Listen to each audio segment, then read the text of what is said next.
Благодарам, председателе. Јас прво би започнал накратко, пошто ситуацијата е многу комплицирана, а и во јавноста и со оваа декларација се ужасно се поедноставува. Јас прво би започнал моето излагање со причините. Значи, оваа војна, иако најголем дел од луѓето мислат дека е од вчера, значи од тие 8 дена од кога почна војната, не е од сега, тука од 2014 година.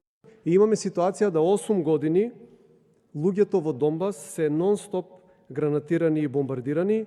Имаме 14.000 жртви цивилни, од кои што според Обединетите нации 81% се на страната на Донбас од другата страна. Што значи, убаво се гледа од тоа на која страна најголемиот дел од цивилните жртви, која страна значи последниве 8 години е во константна значи агресија.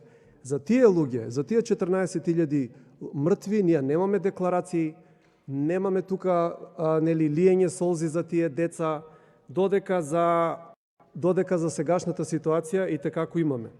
Понатаму, ситуацијата со ултрадесничарите или буквално фашистите и нацистите во Украина, тука најмногу се истакнува десен или прави сектор заедно со баталјонот Азов.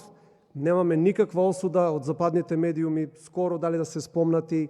Ако воопшто се спомнати, се релативизираат дека се некои шака луѓе, иако убаво се знае дека тоа е фактички ударната тупаница на украинската војска, затоа што во главном и украинската војска не е мотивирана да се бори во оваа војна. Тие структури, иако не се дел од власта, или делумно и се дел од власта, например Димитри Јарош, мислам дека сте уште советник за безбедност во украинската армија, кој што потекнува од десни сектор или прави сектор, тие структури всушност имаат да вид на вето во украинското општество и секогаш кога требаше да има некој договор помеѓу населението на Донбас и украинската влада, тие структури излегуваа на протести и се закануваат дека ќе ја срушат владата насилно. Ние немаме ниедна осуда за таа ситуација. Понатаму, експанзионистичката политика на НАТО, кој што иако после плагањето на Варшавскиот пакт, логички требаше, значи, НАТО се трансформира, да се расформира. Малтене скоро сите држави од Варшавскиот пакт сега се и фактички дел од НАТО. Ние немаме ниеден збор за таа ситуација. Се правиме дека ситуацијата е падната од небо и дека е фактички неиспровоцирана од никого. Во моментот, значи, ситуацијата ескалира на сите страни. Санкции имаме секојдневно. Мора да разбереме дека санкции не се решение. Значи, санкции не се протестна нота, санкции се исто така акт на агресија. И во минатото многу војни имаат почнувано баш заради санкции и затоа ние како левица повикуваме на воздржаност, значи, од сите страни, бидејќи не се тука две страни, многу повеќе страни се.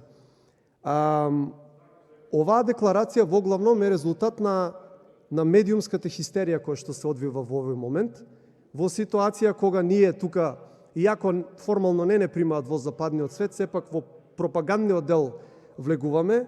Значи, ние тука сме покриени како со едно кебе, како со еден балдахин, каде што воопшто немаме информации, значи, од другата страна. Да имаа луѓето на Европа информации за страдањето на тие 14.000 цивили убиени во последните 8 години, јас сум сигурен дека и ситуацијата ќе беше поинаква и вакви и слични декларации немаше да ги гледаме по европските парламенти.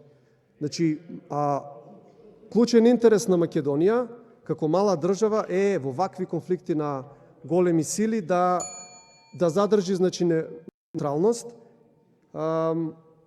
Ситуацијата е многу јасна. Ако ние за тие цивили кои што гинале 8 години немаме реакција, немаме сега право, немаме морално право да донесуваме значи, декларација за жртвите кои што сега се случуваат во војна, иако убаво се гледа дека во најголем дел таргет се, значи, воена инфраструктура и војска.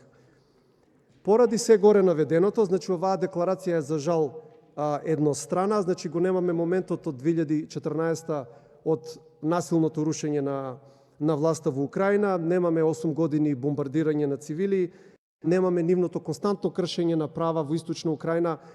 Например, им беше едно време забранет рускиот јазик, се беа подложни на асимилација и на крај улогата на НАТО како главен значи провокатор и воен хушкач во оваа ситуација, бидејќи заради таа значи едностраност, ние оваа декларација како партија Левица нема да ја поддржиме. Благодарам.